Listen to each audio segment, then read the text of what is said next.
And now to join us on the news discussing this is a foreign policy analyst, Bolu Michael-Biyi. He joins us from Kigali, Rwanda. Michael, let's just get started, Bolu. Given how intertwined international trade is, what potential effects would China's retaliatory tariffs on American goods have on the world economy?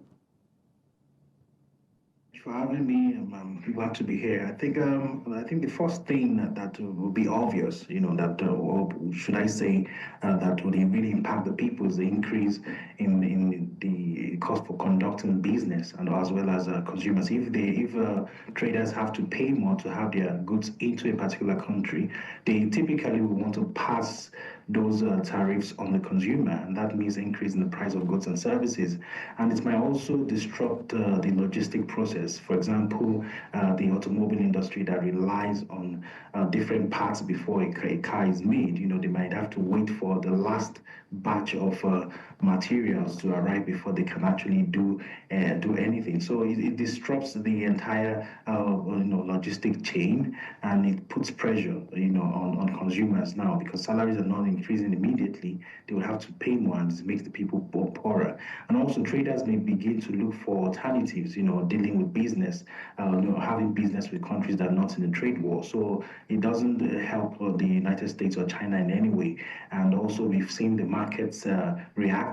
For example, upon the announcement of possible tariffs on Canada, we saw that the Canadian dollar plunged in an unprecedented manner. So this market uncertainty, markets always react when there's an uncertainty, and I don't think it's good for China. It's not good for trade war. It's not good for Canada. It's not good for the USA or any party that wants to get involved in it. And what does this back and forth over tariffs say about the relationship between China and the U.S.?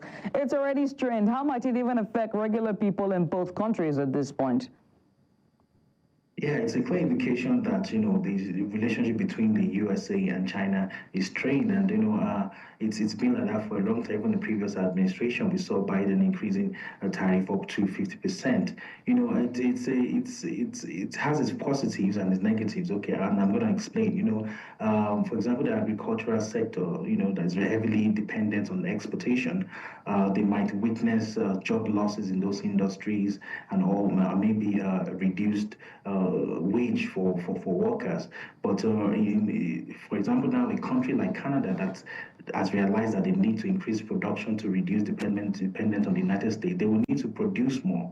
So we might see the manufacturing industry of such country giving a boost, because they will have to, if they have to go, that would give opportunity for bigger employment in the manufacturing sector, but not necessarily in the agricultural sector.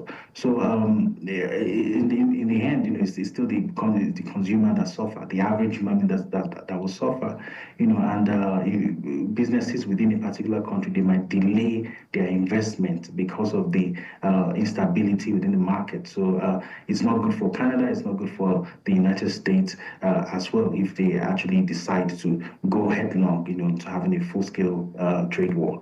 And Trump has paused tariffs on Canada and Mexico in exchange for ramped-up border security. What do you think about countries that decided to delay these tariffs, about both countries that decided to delay these tariffs for 30 days? Well, I think it's very. I think they decided to do that to protect their economies. So tariff coming at a very short notice, so to speak. It's quite shocking for their economy. So they are doing that to protect their economy. They're having a deep sigh. To also give them the opportunity to prepare for the worst case scenario, and also to address the concerns that has been raised by by United States. It also gives room for negotiation. Hopefully, they'll be able to have a deal that is beneficial for both countries.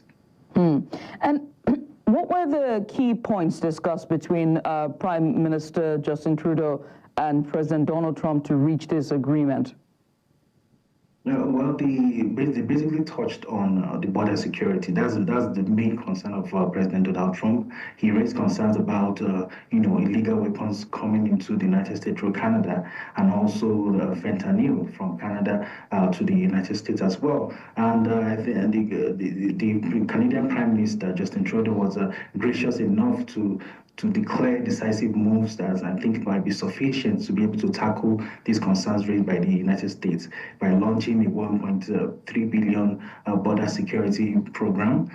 He's also mentioned that he's going to appoint a fentanyl Caesar, whose sole responsibility will to ensure that fentanyl doesn't cross into Canada and also the United States as well. He's also going to have at least 10,000 border guards, to protect the borders and 24-hour surveillance. There's also going to be a joint task force, U.S.-Canada joint task force, and many other things that he promised, backed by another $200 million investment into infrastructure for border security, which I think is quite generous from the Canadian government. So that's basically what the conversation was about, and the Canadian Prime Minister was gracious enough to lay down decisive moves to address the concerns of the U.S. president. Well, Bolu, I must thank you. Bolu Michael-Biyi, there, an analyst, just giving us a bit of insight on the tariff wars. Now we switch gears. Meanwhile, in response